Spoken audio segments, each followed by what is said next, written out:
अडल्या हात देणारा, चुकलं तर फैलावर घेणारा, स्पष्ट बोलणारा थेट होता.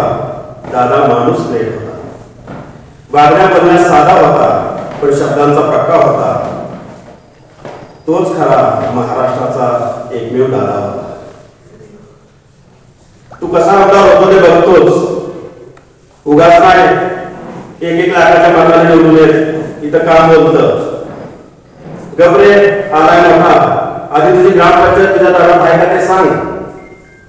एकदा निर्णय घेतला की मी कोणाच्या बापाचाही ऐकत नाही. हा दादाचा शब्द आहे आणि आधी दादा शब्दाचा पक्का आहे. तुझ्या बापापेक्षा माझा काका लय मोठा आहे. हे जर केलं नाही तर पवारांच्या अहवाल सांगणार नाही. हे सगळं आपल्या कानावरून गेले मित्रांनो. दादाचा स्वभाव कडक होता, पण त्यामागे राज्याच्या हिताची कळकळ आणि कार्यकर्त्यांबद्दलचा जिव्हाळा होता. ज्या माणसानं प्रत्येक शब्द महाराष्ट्राच्या हितासाठी आणि फाईलचा निपटारा करण्यासाठी वेचला, तो आवाज आज शांत झालेला आहे. आणि म्हणूनच आपण सर्वजण या ठिकाणी जमलेलो आहोत. सुरुवातीला 1-2 मिनिटाची स्तब्धता पाहून आपण आदरणीय दादांना आदरांजली वाहूया. 28 तारखेचा दिवस हा महाराष्ट्राच्या दृष्टीनं आणि तुम्हाला सर्वांच्या दृष्टीनं एक काळा दिवस म्हणून तुम्हाला तो उजाडला. आणि सकाळी 9च्या दरम्यान ज्यावेळेला TV ऑन केला त्यावेळेस दुःखद बातमी की विश्वासच बसत. नेमकं जीव तडफडायला लागला. बेचैन संपूर्ण झालं की नेमकं काय खरं काय काय खोटं आहे हेच काय पद्धतीनं पण लगेच 10 मिनिटं झाली की विमान अपघात झाला आणि दादांचं देहावसन झालं. अतिशय संपूर्ण महाराष्ट्र शोकसागरात बुडाला. दादांच्या सारखा एक निर्भीड स्पष्ट वक्ता, एक मोठं कुटुंब असं नेतृत्व तुम्हाला सांगतो या महाराष्ट्राला मिळालं होतं. काटेवाडी सारख्या गावात जन्माला आले. पवार साहेबांच्या मार्गदर्शनाखाली मोठे झाले. चव्हाण साहेबांच्या विचारानं त्यांनी आपलं जीवन व्यतीत केलं. आणि असा एक मोठा कामाचा माणूस की ज्यांच्या दिवसाची सुरुवात सकाळी 5:30-6च्या दरम्यान सुरुवात व्हायची. आणि इतकी मोठी कामं तुम्हाला सांगतो की संपूर्ण महाराष्ट्र फिरून काढणारा एकमेव नेता कोण असेल तर दादा. महाराष्ट्रात कोकणी निर्माण झाली. संपूर्ण महाराष्ट्र जाणणारा प्रत्येक कानाकोपऱ्याला कार्यकर्ते असणारे आणि आपली त्या ठिकाणी प्रत्येक ठिकाणी संपर्क असणारा असा महाराष्ट्रातला एकमेव नेते म्हणून जर कुणाकडे जर पाहत होतो तर आपण दादाच्याकडे पाहतो. दादाने आपला तालुका अतिशय सुंदर तर केलाच. एक मॉडेल तालुका म्हणून दादाने तुम्हाला सांगतो बारामती तालुका निर्माण केला.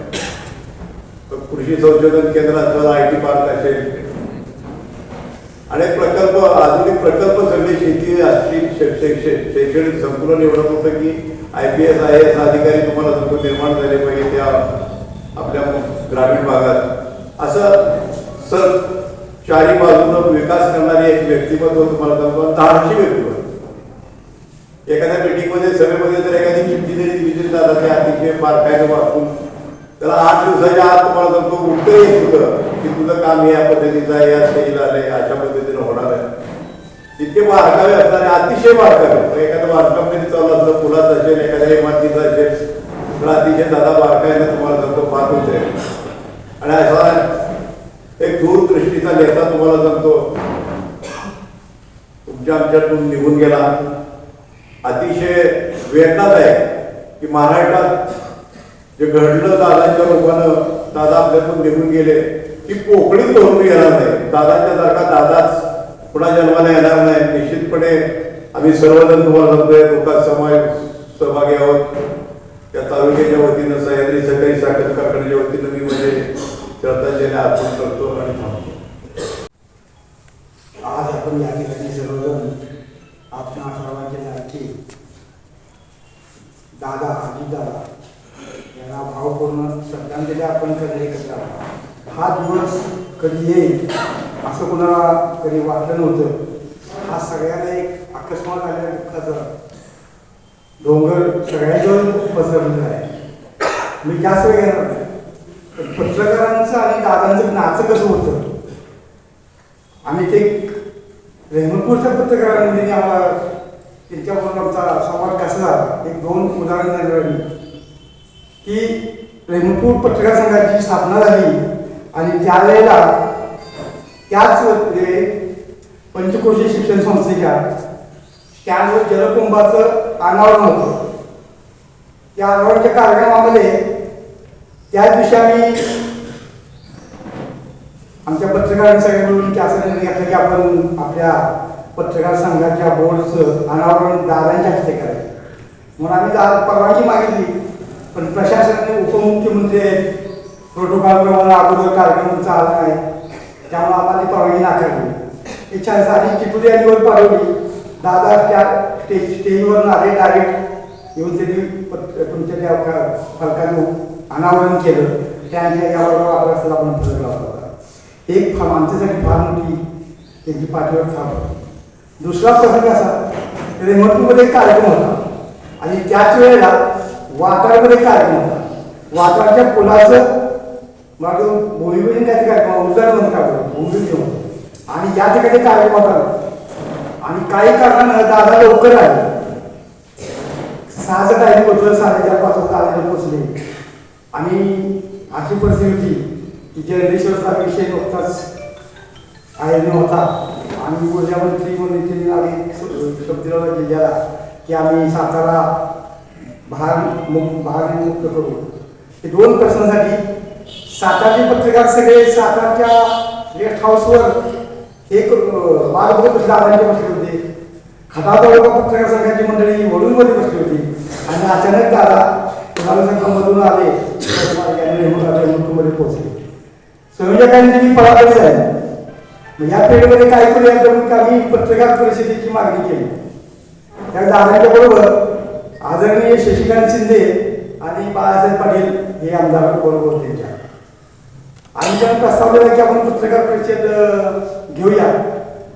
पण त्यावेळेला खेडेगावातले पत्रकार खेडेगावातले ग्रामीण भागातल्या पत्रकारांना कसं शक्य आहे वेळ देणं त्यांचे फार मोठा बिझी शेड्यूल आहे. मग त्यावेळेस त्यांनी दिली आणि आम्हाला या ठिकाणी एक 5 मिनिटाचा वेळ मिळाला आणि विशेष म्हणजे 25 मिनिटं पत्रकार परिषद चालली. म्हणजे असा आणि त्यावेळेस म्हणजे शशिकांत पत्रकार लहान किंवा मोठा नसतो. पत्रकाराचा पेपर हा लहान किंवा मोठा नसतो. पत्रकार हा पत्रकार असा जाणता राजा ज्यांनी पत्रकारांच्या प्रेम केलं हे प्रसंगी दाखवलं. अशा या दादांना पत्रकारांच्या वतीने आणि पत्रकारांच्या वतीनं मी भावपूर्ण श्रद्धांजली अर्पण करतो. देवाने जर परवानगी दिली आणि नीतीच्या हातून झालेल्या चुका अशा प्रकारचा निबंध मला लिहायला सांगितला तर त्यामध्ये देवाच्या आणि नीतीच्या दोघांच्याही हातून झालेली चूक म्हणजे महाराष्ट्राचे दालन केले असं लिहावं लागेल. गेले 3 दिवस सगळा महाराष्ट्र हळदतोय. प्रत्येक घरामध्ये प्रत्येक कुटुंबामध्ये महाराष्ट्राच्या प्रत्येक मुलाच्या माणसाच्या वयोवृद्ध माणसाच्या डोळ्यामध्ये पाणी येते. अनेक गावांमध्ये अनेक ठिकाणी शोकसभा होत आहेत. गेलेला माणूस परत येणार नाही. आता केवळ आठवणी राहिलेल्या आहेत. अजितदादा पवार यांच्याबद्दल एक वाक्य अध्यात्मातल्या व्यक्तीने वापरलेलं आहे. वामनराव पैनी म्हणायची निघू नकोस मी तुझ्या पाठीशी आहे. मला वाटतं महाराष्ट्राच्या सार्वजनिक जीवनामध्ये सर्वसामान्य कार्यकर्त्याला बहुजन समाजाच्या कार्यकर्त्याला मराठा समाजाच्या कोणत्याही कार्यकर्त्याला भिवू नकोस मी तुझ्या पाठीशी आहे असं ठामपणाने सांगणारा आणि ती गोष्ट कृतीमध्ये उतरवणारा एकमेव नेता म्हणजे अजितदादा पवार. दादांची माझी भेट गेल्या 3 महिन्यापूर्वी निघून त्या ठिकाणी झालेली होती. संध्याकाळचे 9-9:30 मला 7:30 वाजता बोललेलं होतं. मुश्किल झाला मला. रेहमतपूरचे आपले जाधव नावाचे ग्रस्त आहेत त्यांच्या बरोबर मी गेलेलो होतो. मला वेळ झाला आणि असं वाटतं की बहुतेक भेट चुकते. दादा त्या ठिकाणी सतीश काकांच्या फार्म हाऊसवरती जेवण करून गाडीजवळ निघालेले होते. मी बघितलं गाडी घेऊन तिथे गेलो. दादा म्हणजे मला 2 मिनिटं तुमची पाहिजे. दादा म्हणजे पोलीस गाडीमध्ये बसा. मला वाटतं पुढे कुठे निरीच्या जवळ दादा मला ड्रॉप करतील. दादांनी मला थेट पुण्याच्या रेस्ट हाऊसपर्यंत 2 तास प्रवासामध्ये घेतलं. त्यावेळेला जे बोलणं झालं ते बोलणं इथे सांगण्यासारखं नाही. पण खरंच ग्रेट माणूस काय असतो ती गोष्ट काय माझ्या आयुष्यामध्ये अजित पवारांची पहिली भेट नव्हती. मी शेकडो वेळा अजितदादांना भेटलेलो आहे. अनेक वेळा अजितदादांशी माझं आणि त्यांचं काही बोलणं झालेलं आहे. लक्ष्मणराव पाटील तात्यांच्या नितीश पाटलांच्या नसरत पाटलांच्या निमित्ताने त्यांच्या जवळ जाण्याचा माझा नेहमी संबंध आलेला होता. किंवा त्यांच्या अपरोक्ष ज्या वेळेला मी मंत्रालयामध्ये गेलो त्या वेळेला एक शिक्षक असून सुद्धा दादांनी कधी अशी वागणूक दिली नाही. कधी अर्धा तास दिला, कधी 15 मिनिटं दिली, कधी गडबड असेल तर 2 मिनिटांमध्ये काम केलं. दादांकडे काही हट्टही मी पुरवून घेतले मित्रांनो. म्हणजे मी तिथे सांगणार नाही. पण काही गोष्टी मी थोडासा एक त्या क्षेत्राशी संबंधित असला लिहिणारा वाचणारा माणूस म्हणून दादांच्या कानावर घालायचो. दादा माझ्याशी विचारविनिमय करायचे. दादा म्हणे तुमचं सर बरोबर आहे, एक काम करा, मी तुम्हाला पवार साहेबांची अपॉइंटमेंट घेऊन जातो. सतीश राऊतांना फोन लावायचे, सतीशजी बोलले सर येत आहेत तर नाही साहेबांची 10 मिनिटं लगेच भेट द्या. जे माझ्या आणि दादांचं बोलणं व्हायचं ते सुद्धा कधी कधी पवार साहेबांच्या कानावरती घालण्याची संधी दादांनी करून दिलेली होती. अजित पवार हा एक नेता असा होता की अतिशय स्वच्छताप्रिय, अतिशय वक्तशील, हे तर महाराष्ट्राला माहिती आहे.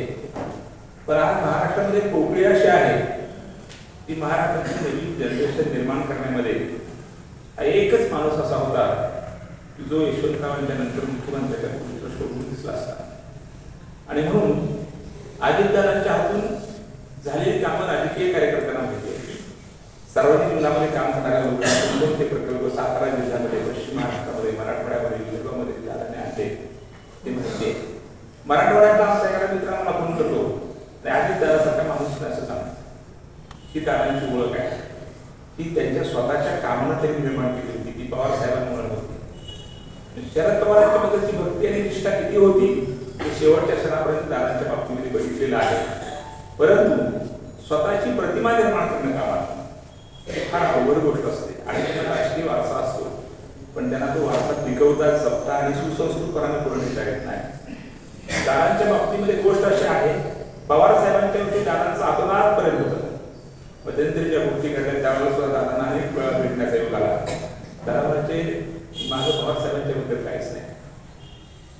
मी जर सत्तेमध्ये नसेल तर माझ्या समाजाची कामं कोण करणार, माझ्या माणसांची कामं कोण करणार असं मला सत्तेवर जावं लागलं. पण या गोरगरीब माणसांची गलेल्या कष्टकरी सर्वसामान्य शेतकरी माणसाची कामं करण्यासाठी अजित पवार सत्तेत असला पाहिजे अशी स्पष्ट भूमिका त्यांची असायची. म्हणजे ते त्यांच्यासाठी सत्तेमध्ये नव्हते, ते गरिबांच्यासाठी सत्तेमध्ये होते. ही गोष्ट महाराष्ट्राला लक्षात घ्यायला पाहिजे. माझ्या सगळ्या वैज्ञानिक क्षेत्रातल्या माणसाला दुर्दैवानं वाटतं की अनेक वेळा मी पाहिलं की दादांना खूप टार्गेट केलं गेलं महाराष्ट्रामध्ये. इतकं टार्गेट केलं गेलं की कुठलीही निवडणूक आली दादांची फाईल लगेच ओपन, कुठलीही निवडणूक आली की दादांच्या वरती लगेच बातम्यांचा भडीमार. हे जे दृश्य आहे ते महाराष्ट्राच्या सुसंस्कृतपणाचं किंवा चांगलेपणाचं दृश्य आहे असं मला वाटत नाही. एखाद्या घराण्याला एखाद्या माणसाला किती टार्गेट करावं, एखाद्या माणसाला राजकारणातलं त्याचं चांगलं आयुष्य गोरगरिबांच्या उपयोगी पडणारं संपवण्यासाठी किती यंत्रणा वापरावी याला काही मर्यादा असतात. दुर्दैवाने मी शिक्षेची पेशामध्ये असल्यामुळे मला जास्त बोलता येत नव्हतं आणि मी बोलू शकलो नाही. पण माझ्या निवृत्तीनंतरच्या कालखंडामध्ये मला जेव्हा जेव्हा संधी मिळेल त्या महाराष्ट्रातील दादांच्या काळातलं खरं चित्र या महाराष्ट्रासमोर मांडण्याचं काम निश्चितपणाने करणार आहे. अजित पवार ही आपली सगळ्यांची ओळख होती. ती केवळ बारामतीची ओळख नव्हती, ती केवळ पवार कुटुंबियांची ओळख नव्हती. फुले शाहू आंबेडकरांची, यशवंतरावांची नाळ असलेला त्यांच्या संदर्भाने विचार घेऊन त्यांचा वारसा पुढे नेणारा अशा प्रकारचा एक अतिशय वैचारिक आणि प्रगल्भ सुजाण नेता ही अजितदादांची ओळख होती. दादा म्हणजे मी कुणाच्या पैशावर धंदा नाही सर, मी कुणाचे पैसे नाही खाल्ले, मी कुठला भ्रष्टाचार केलेला नाही. माझ्यावर काही आरोप करतात. या जगामध्ये कोणत्या पक्षांना माणूस दुसऱ्या तांदळाचा काय तेवढं सांगावं. असं सर्वसामान्य माणसाला कुठलंही सांगावं. पण अजित पवारांना खूप टार्गेट केले गेले असं मला फार वाईट वाटतं. आत्ता जो काही प्रकार घडला, अपघातामध्ये मृत्यू अनेक नेत्यांचे झाले, त्याबद्दल मला म्हणायचं नाही. इंदिरा गांधींना सुद्धा गोळ्या घालून ठार करण्यात आलं. संजय गांधींचा मृत्यू सुद्धा विमान अपघातामध्ये झाला. अनेक कारणांनी विलासराव देशमुखांसारखा माणूस केला, पाटलांसारखा माणूस केला, गोपीनाथ मुंडे गेले. अनेक भली मोठी माणसं जी महाराष्ट्राला पुढे नेणार होती, भारताच्या पटलावरती, जगाच्या पटलावरती, अशी माणसं अर्ध्या रस्त्यात का थांबली त्याचं चिंतन कधीतरी करावं वाटतं. यशवंतरावांचं कृष्णाकाठ जवळपास माझ्या दोन पाठ आहे, पण त्यांच्यावर गोविंद लोकरांनी लिहिलेलं पुस्तक, त्याच्यामध्ये काही त्यांच्या लोकांनी लिहिलेले लेख आहेत. तर यशवंतरावांचा मृत्यू त्याचा लेख बऱ्याच लोकांना माहिती नाही.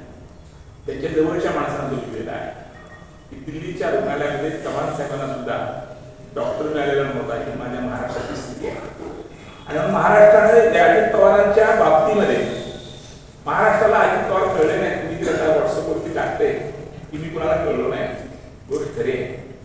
अजित दादा खरंच मला माहित नाही कोणाला कळले, पण बऱ्याच लोकांना कळले नाही अजित पवार. अजित पवार हे नियतीने तयार केलेलं रसायन होतं, पण त्या नियतीनेच ते हिरावून केलं. खूप मोठं नुकसान आपल्या समाजाचं, आपल्या लोकांचं, पश्चिम महाराष्ट्राचं दादाच्या दाण्यानं झालेलं आहे. मला त्यांच्याविषयी स्वतंत्रपणा लिहायचं आहे. मी मध्यंतरी एक लिहिलेला होता. आता कदाचित त्यांच्या नंतरच्या कालखंडामध्ये पण मला लिहिण्याची वेळ आलेली आहे. महापुरुषांचे मृत्यू झाले, समाज सुधारकांचे झाले, नेत्यांचे झाले, पण ह्या नेत्यांमधला एक बदल होता. कर्णाची कवच कुंडला गेल्यानंतर जसा कर्णावरती वेळ आली होती, तशी महाराष्ट्रावरती आज वेळ अजितदादांच्या जाण्याने आलेली आहे. एवढं मात्र मला वाटतं. मी आदर्श शिक्षण संस्था परिवाराच्या वतीनं, म्हणजे सर्व शिक्षकांच्या, सेवकांच्या, कर्मचाऱ्यांच्या वतीनं, संस्थेच्या सर्व पदाधिकाऱ्यांच्या वतीनं, माझ्या तुझी ग्रामस्थांच्या वतीनं, सांस्कृतिक क्षेत्रामध्ये काम करणाऱ्या सगळ्या लोकांच्या वतीनं अजितदादांच्या आत्म्याला चिरशांती प्राप्त व्हावी, त्यांच्याबरोबर मृत्युमुखी पडलेले विमान अपघातामध्ये त्यांचे सहकारी, त्या चारही आत्म्यांना सुद्धा परमेश्वराने सद्गती द्यावी अशी ईश्वराच्या चरणी प्रार्थना करतो. भावपूर्ण श्रद्धांजली वाहतो. उपस्थित असणाऱ्या लोकसभेसाठी सर्वांना पुन्हा एक नमस्कार. खऱ्या अर्थानं परवा दिवशी संपूर्ण राज्यावर किंवा देशावर एक काळा दिवस म्हणून संबोधला जाता असा दिवस या ठिकाणी उगवला. आणि म्हणतात जो आवडी सर्वांना तोची आवडी देवाला, या उक्तीप्रमाणे ज्या व्यक्तिमत्वाचं संपूर्ण राज्यावरती, देशावरती पकड होती, असं व्यक्तिमत्व आपल्या सर्वांतून निघून गेलं, हिरावून गेलं. खऱ्या अर्थानं अनेक वक्त्यांनी त्यांच्या कार्यासंबंधी खूप या ठिकाणी वैभव केलेला आहे. परंतु माझ्यासारख्या सामान्य शिक्षकाच्या जीवनामध्ये त्या दादांचा एक थोडासा सहवास लाभला. आणि मला भावलेले दादा या संदर्भात जर थोडंसं मत व्यक्त करायचं म्हटलं तर एक दोन प्रसंग मी या निमित्तानं सांगू शकतो. मी निगडी शाळेमध्ये काम करत असताना राज्य लेवलचा पुरस्कार शाळेला मिळाला आणि गावातील लोकांची इच्छा होती की दादांना शाळेमध्ये आणायचं. असाच एक दिवस ठरला. औंधमध्ये कार्यक्रम उरकून शिंदे साहेबांचा कोरेगावला वाढदिवसाचा कार्यक्रम होता. त्या दरम्यान आम्हाला 10 मिनिटाची वेळ दादाने दिली आणि दादा त्या ठिकाणी शाळेमध्ये आले. आमचे बरेच शिक्षक मित्रमंडळी म्हणायचे की दादांना शाळेत बोलवलेच. खऱ्या अर्थाने दादांचा स्वभाव सगळ्यांना माहीत होता. शाळेमध्ये आल्यानंतर सर्व गोष्टी व्यवस्थित आहेत का, नाहीतर आई वेळेला काहीतरी दादा बोलायचे, परंतु एक मनाची खंबीरता होती. दादा 10 मिनिटासाठी आले. दादांनी गेट पासून शाळा बघायला सुरुवात केली. एक एक गोष्टी त्यांना एवढ्या आवडत गेल्या आणि त्यांचे 10 मिनिटाचे 1.5 तास कधी त्यांनी त्या शाळेमध्ये व्यतीत केला हे त्यांनाही कळालं नाही. त्यातील एक छोटासा प्रसंग, ज्यावेळेस दादा कार्यालयामध्ये आले, त्या कार्यालयामध्ये अनेक फाईली आम्ही व्यवस्थित लावून ठेवल्या होत्या. आज त्या फाईल खूप अद्यावत ठेवल्या होत्या. दादांनी त्यामध्ये एक फाईल काढली आणि फाईल न उघडता ज्या ठिकाणी ती फाईल काढण्याची मोकळी जागा झाली होती, त्या मोकळ्या जागेमध्ये अशी 2 बोटं फिरवली आणि बघितलं. त्यांना तिथे घाण धुरळा आहे का हे पाहायचं होतं. जसं जसं त्यांना या गोष्टी समजत गेल्या तसे ते शाळेचे वेगवेगळे उपक्रम जाणून घेण्यामध्ये ते तल्लीन झाले. त्याच्यावर ते थांबले नाही. पुन्हा गेल्यानंतर मला त्यांच्या पीए साहेबांचा फोन आला की काठेवाडीची संपूर्ण टीम मी तुमच्या शाळा पाहण्यासाठी पाठवतोय. आणि एक दिवस जवळजवळ 30-35 लोक, ग्रामपंचायत व्यवस्थापन समितीचे सर्व सदस्य आणि त्या शाळेतील सर्व शिक्षक वर्ग त्या ठिकाणी शाळा पाहण्यासाठी आले. योगायोगाने त्यांचा दिवस शाळेमध्ये गेला आणि जाताना मी त्या शाळेत येणाऱ्या सगळ्या लोकांना जेवण करून पाठवलं. मी हा आवर्जून प्रसंग या ठिकाणी सांगतोय. त्यानंतर बाहेरच्या माध्यमातून आम्ही बारामतीत एका शाळेच्या संदर्भात कामासंदर्भात गेलो होतो. त्यावेळेला सकाळी 7 वाजता त्या ठिकाणी दादांचा सर्व असाच सभागृह भरला होता. पुढे गेल्यानंतर बाहेर आमची ओळख करून दिली की हे रुपये जाधव सर डिग्री शाळेमध्ये थांबा म्हणजे नका सांगू. या सरांनी माझी 35 लोक जेवण करून पाठवले. म्हणजे एवढी त्यांची स्मरणशक्ती, एवढा माझ्यासारखा सामान्य शिक्षक त्यांनी एवढा स्मरणात ठेवला होता. त्यामुळे ज्या पद्धतीनं दादा मला भावत गेले त्याच्याच पद्धतीने संपूर्ण महाराष्ट्राला सुद्धा भावत गेले. आज आपण प्रसंग घडल्यानंतर सर्वांचे जर स्टेटस बघितलं, आपल्या मोबाईलमध्ये जेवढे नंबर फीड होते, मला नाही वाटत की कुणाचा स्टेटस त्या दिवशी नव्हता. म्हणजे सर्वसामान्यांपासून अगदी राजकीय लोकांपर्यंत हे भावलेलं नेतृत्व आपल्या सर्वातून गेलेलं आहे. खऱ्या अर्थानं खूप मोठा दुःखाचा प्रसंग आहे. यातून राज्याला सावरायचं आहे. मला जाता एवढंच सांगेन, दादांनी ज्या गोष्टी त्यांच्या भाषणामध्ये काही गोष्टी व्यक्त केल्या त्याचंच आपण अनुकरण करूया, जेणेकरून हीच खऱ्या अर्थाने त्यांना श्रद्धांजली ठरेल. एवढे बोलून मी माझी श्रद्धांजली थांबवतो. संपूर्ण सातारा जिल्ह्यातील तमाम प्राथमिक शिक्षक वर्ग, त्याचबरोबर साप्ताहिक सत्कार परिवार या सर्वांच्या वतीने मी दादांना आदरांजली वाहतो. मी माझे 2 शब्द थांबवतो. असतात म्हणून सर्वजण फोन एकमेकांना करू लागले, परंतु ती बातमी खरी होती. कारण महाराष्ट्रामध्ये एक असा चेहरा होता, तो चेहरा प्रत्येकाच्या डोळ्यासमोर. आता सुद्धा दादांच्या फोटोग्राफ पाहिलं तर कुणालाच खरं वाटत नाही की दादा नक्की आपल्याला सोडून गेले. जे वास्तव आहे ते वास्तव आहे. ज्या माणसानं काम केलं, या महाराष्ट्रातल्या वाडी वस्तीपासून सांध्यापासून बांध्यापर्यंत पूर्ण महाराष्ट्रातलं गावागाव माहीत असणारा नेता कोण असेल तर राजेंद्र होते. आणि महाराष्ट्रातल्या प्रत्येक गावाला कार्यकर्ता कोणाचे काय काम करतो, त्याचं कार्य काय आहे हे सुद्धा माहीत असणारा नेता अलीकडच्या काळामध्ये कोण होतं, राजेंद्र होतं. आणि असे दादा अचानक या महाराष्ट्रात सोडून जाणं महाराष्ट्राचं खूप मोठं नुकसान झाले. एक मराठी चेहरा या ठिकाणी दादांच्या रूपानं आपल्या सर्वांना आधार होता. दादा कुणाला म्हणलं जातं, घरामध्ये जो कुटुंब प्रमुख असतो त्यांना दादा म्हणते. आणि दादा म्हटलं की जवळपास प्रत्येकाला आधार असतो. अजित दादा म्हणते त्यांना महाराष्ट्रात नामदार होते, मंत्री झाले, बरेच पदे त्यांनी भूषवली.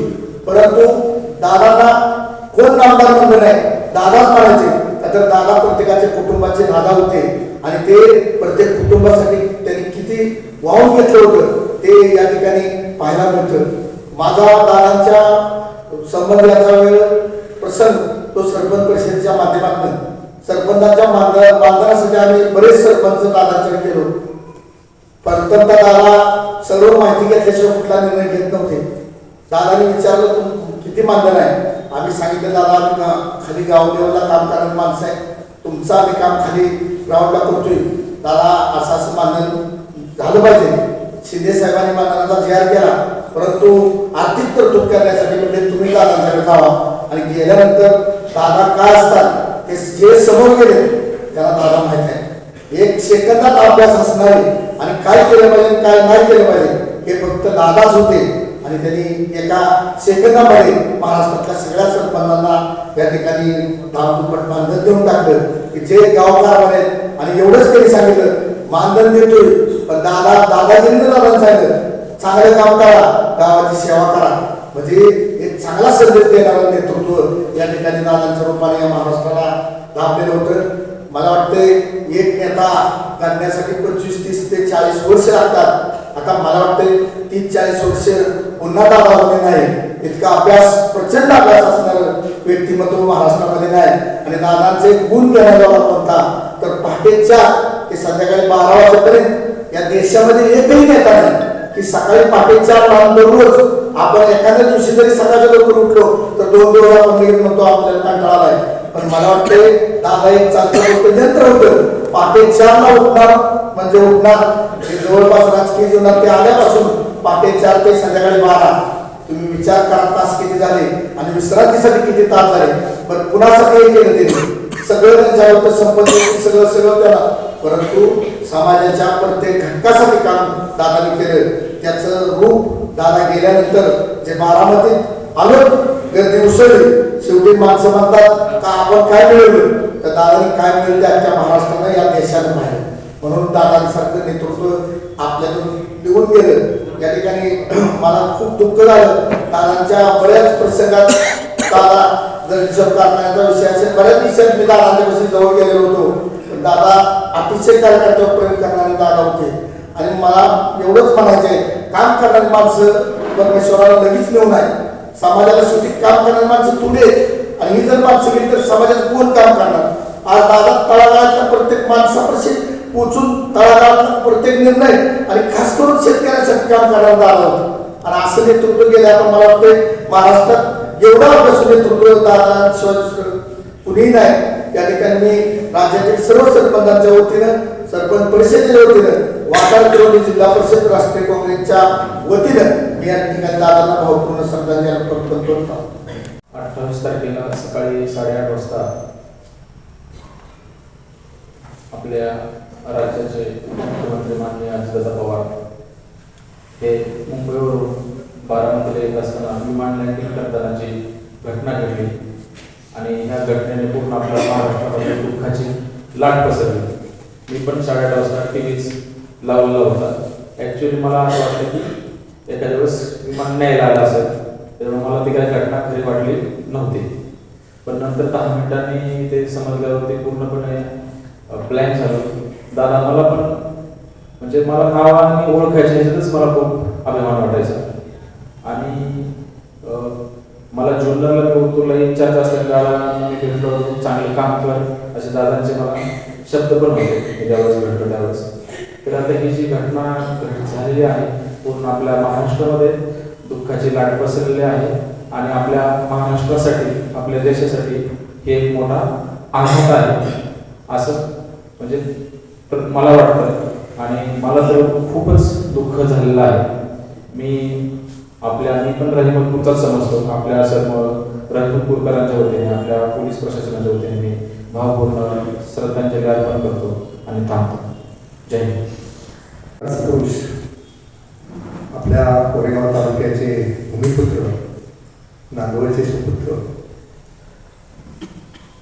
स्वर्गीय अजितदादा यांच्या महाराष्ट्राला दुःखाच्या छायेत निधन हे सर्वांना वेदनादायक झालेलं आहे. दादांच्याबद्दल आपण सर्वांनी त्यांच्या भावना व्यक्त केल्या.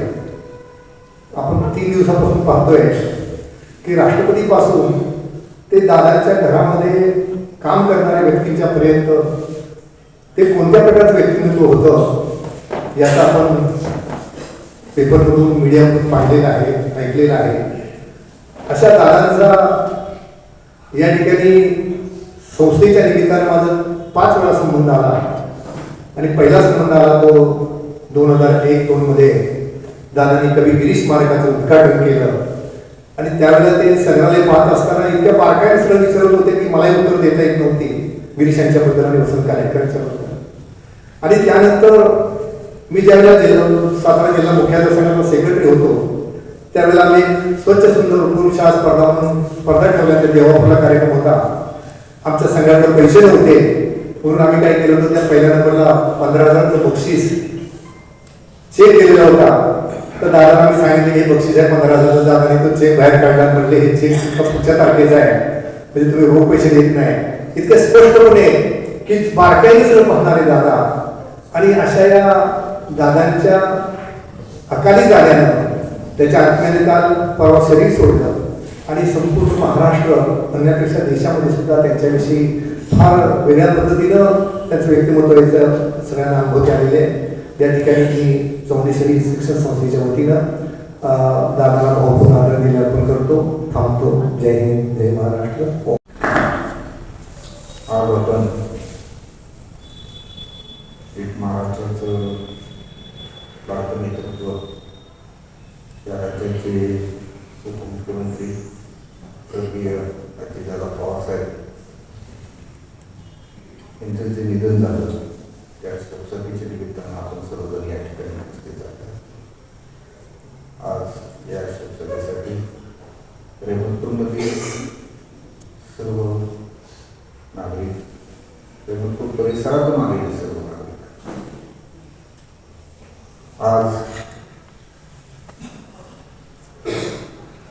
अतिशय मला वाईट वाटतं एक कार्यकर्ता म्हणून. आज खऱ्या अर्थानं महाराष्ट्रात फरक झाला. कारण 2001 साली दादांचा आमचा बऱ्यापैकी संबंध आला. सुनील माने ज्या वेळेला लोकमुक्त नगराध्यक्ष झाले त्याच्यानंतर स्वर्गीय शालिंदे पाटील सुद्धा मागच्या महिन्यात त्यांचं निधन झालं. प्रेमपूरची नगरपालिकेची इमारत पाहिल्यानंतर त्यांनी एवढं वाईट वाटलं की आपल्याला ही इमारत बांधली. म्हणून त्यांनी विधानसभेत प्रश्न उपस्थित केला आणि दादांनी तो प्रस्ताव द्यायला सांगितला. दादांनी जो प्रस्ताव नगरपालिकेच्या इमारतीचा घेतल्यानंतर विलासराव देशमुख मुख्यमंत्री होते आणि विलासराव देशमुखांना सांगितलं की रेहमतपूर माझी नगरपालिका आहे आणि ही इमारत बांधायची आहे. तर सुनील माझा कार्यकर्ता आहे, त्याला कसल्या परिस्थिती वैशिष्ट्यपूर्ण योजनेतून ही निधी बसवा आणि दादाने त्याला पाठपुरावा करून आपल्याला 2006 साली ही इमारत पूर्ण करण्यात आली. रेहमतपूरमध्ये जो विकास कामं दिसते मी तर म्हणेन फक्त याच्या पाठीमागे जागा आहे. कारण दादांनी वॉटर सप्लाय स्कीम असेल किंवा आपली ही अत्यंत ओघळ जी गेली त्याचा निधी असेल हिंदू असेल अशी सगळी कामं या दादांच्या माध्यमातून ही पूर्ण झाली. दादांनी रेहमतपूरवर किंवा रेहमतपूर परिसरावर विशेष असं लक्ष होतं. कार्यकर्त्याला ते कधीही माघारी पाठवत नसत. सुनील माने जर गेले तर त्यांची कधी फाईल निधी मिळाल्याशिवाय माघारी आली नाही. आपण हिंद वाचनालय पाहतोय, हिंद वाचनालयाला सुद्धा निधी दादाने दिला. आपण त्यांच्या ऋणातून मुक्त होण्यासाठी त्या सभागृहाला अधिकाऱ्यांचं नाव दिले. आपण सर्वजण या ठिकाणी उपस्थित रेहमतपूर मान्यवर नगर विद्यमान सगळे आता नगरसेवक नेते आहेत तिथं. मी असं म्हणेन की दादांना खरी श्रद्धांजली दिली. जे स्टेडियमला आपल्याला पैसे दिले त्या स्टेडियमला जर दादांचं नाव दिलं तर तीच खरी रेहमतपूरवासियांच्या वतीनं त्यांना श्रद्धांजली ठरेल असं मी या लोकसभेच्या वतीनं मी एक कार्यकर्ता म्हणून अपेक्षा व्यक्त करतो. आज दादांच्याबद्दल सर्व बाबतीने या ठिकाणी बोललं गेलं. दादांचा उद्देशीरपणा असेल, अदलचा असेल किंवा पहाटे 4 पासून रात्री 12 त्यांचं समाजासाठी काम करणं असेल. खरोखर असा नेता परत पुणे नाही, खरोखर महाराष्ट्रात वरटा झाला. मी माझ्या वतीनं राष्ट्रवादी काँग्रेस शरद पवार गटाच्या वतीनं त्यांना भावपूर्ण अशी श्रद्धांजली अर्पण करतो.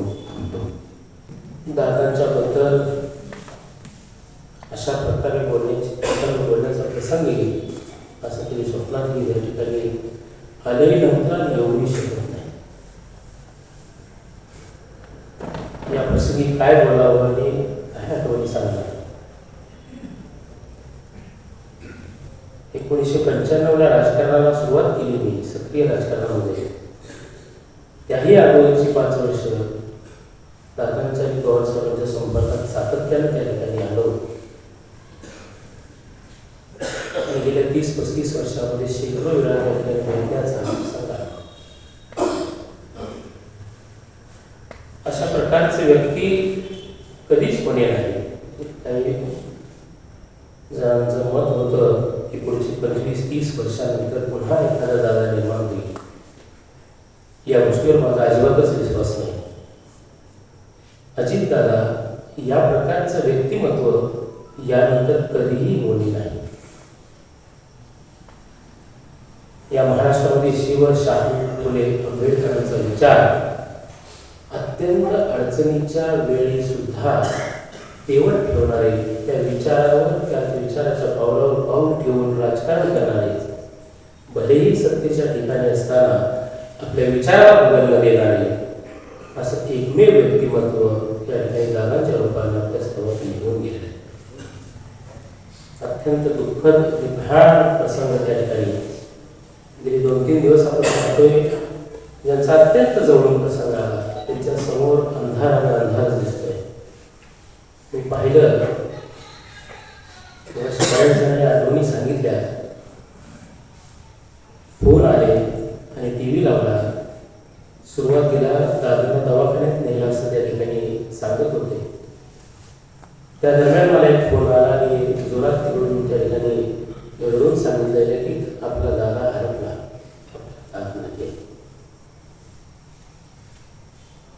कुटुंबात व्यक्ती गेल्यानंतर जो प्रसंग असतो तो हा प्रसंग माझ्या कुटुंबामध्ये घरामध्ये वाढ आला. तर 2च महिन्यापूर्वी स्वयंपाकघरामध्ये येऊन त्या ठिकाणी सगळ्यांचं कौतुक करणारा आमचा दादा त्या ठिकाणी अवघ्या 2 महिन्यात आमच्यातून निघून गेला, अचानक निघून गेला. हे दुःख अनेक प्रसंग, परंतु माझी हिंमत नाही, ते प्रसंग सांगण्याची आवश्यकता पण नाही, कारण ज्यांच्यासाठी बोलायचं तोच माझा दादा या ठिकाणी नाही. अतिशय जड आपल्या करण्याला मी दादांना विनंताचं माझ्या दामनेर गावाच्या वतीनं तालुक्यामध्ये देखील समाजाच्या वतीनं भावपूर्ण श्रद्धांजली अर्पण करत आली. 28 तारखेला बुधवारी सकाळी 8:45च्या सुमारास मी प्रवासात मला अचानक मी ताईचा फोन आला, कुठं आहेस, बातमी बघितलीस का? मला सगळं या काळात मी काय आलं, मी सर सांगितलं असं असं बातमी येते, दादांचा एरोप्लेनचा ॲक्सिडेंट झाला आहे, सिरियस विषय दिसतो. मी घरी फोन करून TV लावून माहिती घ्यायला सांगितली. तर 5-10 मिनिटामध्ये दादा गेल्याचे TV वर फ्लॅश वाढले. खरं तर महाराष्ट्र राज्याचे उपमुख्यमंत्री म्हणून ज्यांनी 6 वेळा राज्याचे मुख्यमंत्री कार्यभार सांभाळला, वयाच्या अवघ्या 22व्या वर्षी त्यांनी आपल्या सामाजिक जीवनाला सुरुवात केली. सामाजिक जीवनाला सुरुवात करत असताना पुढचे 8-9 वर्ष त्यांनी सहकार क्षेत्रात काम केलं. सहकारी कारखाने, सहकारी बँका आणि नंतर वयाच्या 31व्या वर्षी क्रियाशील राजकारणामध्ये त्यांची सुरुवात झाली.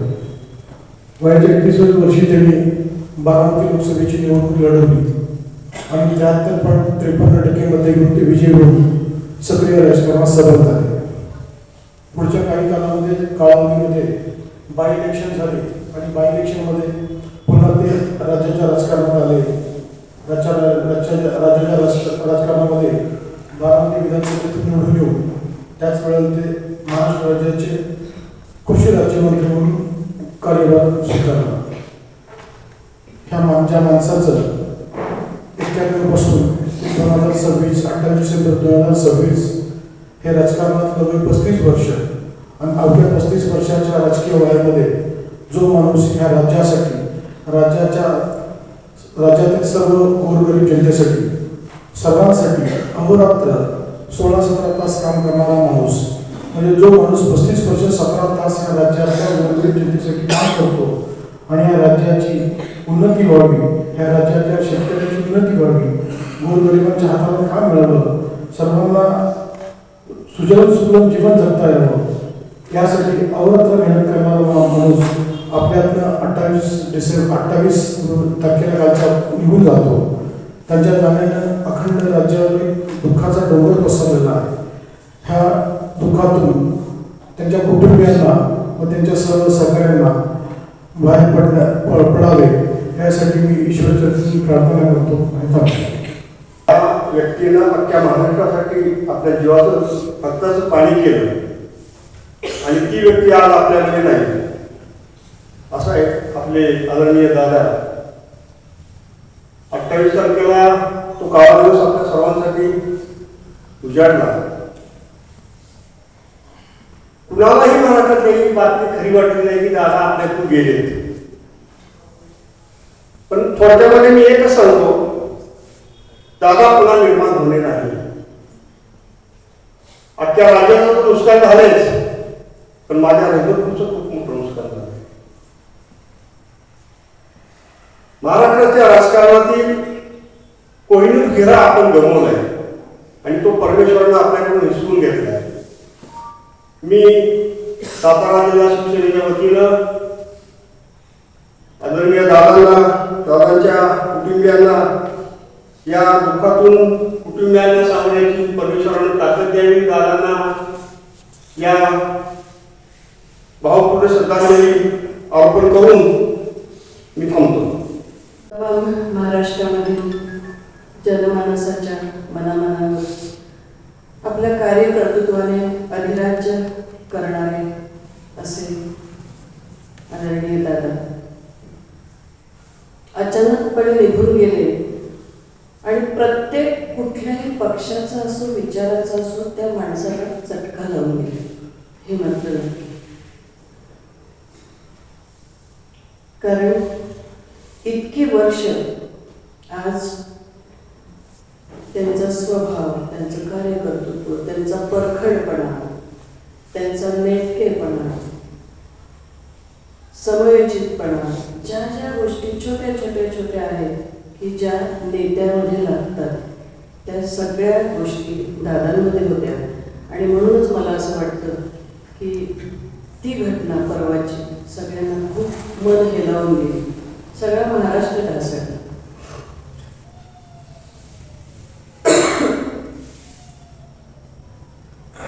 आज दादाच्या बाबतीत बोलायचं झालं तर आपल्या हिम्मतपूरचाही विषय बऱ्याच जण मगाशी आपण सगळेजण बोलला, पण एखाद्या कार्यकर्त्याला उभारी द्यायची कशी हे आपल्या हिम्मतपूरनी पण बघितलेलं आहे. आणि अनेक विकास कामांमध्ये राष्ट्रवादी काँग्रेसच्या माध्यमातून जशी महाराष्ट्रभर कामं आली तशीच आपल्या हिम्मतपूरमध्ये देखील आलेली आहे. त्यांच्या वेळेवर पोहोचणं आणि वेळेवर कार्यक्रम सुरू करणं याचा एक छोटासा अनुभव सांगू इच्छिते. एक कार्यक्रम घेतला होता. दादांना मी म्हटलं की थोडंसं आपण कार्यक्रम उशिरा चालू करूया कारण कार्यकर्त्याचं आमच्या लग्न आहे, मला ते केल्याशिवाय घेता येणार नाही. दादा म्हणाले काही काळजी करू नका, मी बरोबर 5 वाजता पोहोचतो. दादा तिथं 4:30ला हजर आणि मी अर्ध्या तासाने हजर. ज्यांनी कार्यक्रम घेतलेला आहे त्या अर्ध्या तासाने हजर. मला इतकी म्हणजे मी असं मनातून असं गिल्टी फीलिंग करत होते की किती दादा अगोदर कशा आले आपल्या. म्हटलं दादा का अगोदर आला, मला खूप फील होते. काही काळजी करू नका, तुमच्या कार्यकर्त्याचं लग्न होतं ना, मी तेवढा वेळ जे काही इथं लोक होते तुमचे कार्यकर्ते त्यांच्याशी मी गप्पा मारण्यात वेळ घालवला. इतक्या सहजपणे त्या व्यक्तीने हा विषय घेतला होता.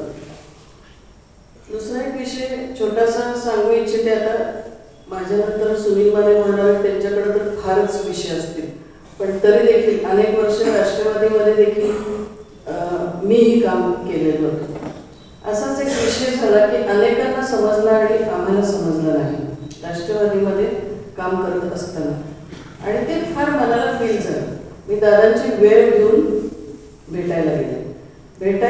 माझी अपॉइंटमेंट होती, पण अचानकपणे एक असं काहीतरी अर्जंट गोष्ट आली की दादा बाहेर पडायला लागले. मी समोर होते. म्हटलं दादा मी तुमची वेळ घेऊन भेटायला आले. म्हणून होय ताई, पण असं आहे कारण मला आता इथून जायला लागणार आहे लगेच. म्हटलं मी काय करू, आजच्या दिवस थांबा मुंबईत, ताई उद्या घरी या. आणि खरंच सांगते त्यांच्याबरोबर काढलेला तो 1 तास मी कधीही विसरू शकत नाही. त्या 1 तासामध्ये मी त्यांना अनेक प्रश्न विचारले की असं का, की दादा असं का केलं, कारण आम्ही तुमच्या आहोत तर आम्हाला का नाही ही गोष्ट कळली. त्याच्यावर दादांनी उत्तर दिलं की नाही म्हणाले काय झालं ताई, आमच्या बरोबरच्या पोरापोरांना मी सांगितलं पण तुम्हाला सांगायचं राहून गेलं.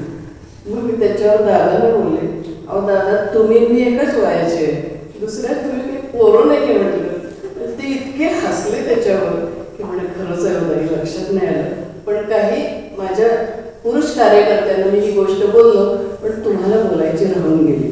आणि त्यावेळेला त्यांनी जो काही मला 1 तास त्यांच्या घरामध्ये दिला आणि सगळे काही आमचं बऱ्याच ठिकाणून नातंही लागतं, मग ती सगळी अनेकांची नावं घेऊन कोण कसं आहे काय कसं आहे इतक्या बारकाईने विचारलं. त्याच वेळेला मला त्यावेळेला मोठ्या साहेबांची पण आठवण आली की माणसं बारकाईने किती लक्षात ठेवतात. अशी हे दादांची हा स्वभाव दादांची कार्यशैली, कार्यकर्तृत्व हे सगळं बघितलं तर त्या दिवशी परवा जे आपण टीव्हीवरून बघत होतो दृश्य, की लाखोंचा जनसमुदाय घसाघसा रडत होता आणि कुठल्या कुठल्या टोकाहून माणसं तिथपर्यंत बारामतीपर्यंत पोहोचत होती. हेच मला असं वाटतं की त्यांच्या सगळ्या कार्याची पोहोच आहे. आज दादांच्या आत्म्याला शांती लाभो. त्यांच्याबरोबर अजूनही 5 जण गेले, त्याच्यातील एक आपल्या सातारमधलाच आहे. या सर्वांना देखील चिरशांती मिळो आणि दादांची जी कार्यकुशलता आहे ती आत्ताच्या सगळ्या तरुणाईमध्ये येऊ आणि त्याचा सगळ्यांना लाभ होऊ, हीच श्रद्धांजली दादांच्या चरणी वाहते आणि थांबते. उपस्थित सर्व शोकोपी बंधू भगिनी, माझ्या आयुष्यामध्ये हा दिवस येईल ही अपेक्षा नव्हती. दादांच्यावर बोलायचं झालं अनेक प्रसंगामध्ये दादांचा माझा सहवास लाभला. महाराष्ट्राचा न झालेला सर्वात उत्कृष्ट मुख्यमंत्री आदरणीय अजितदादा, बोलके अजितदादा सर्वांना आपण करून घेतली.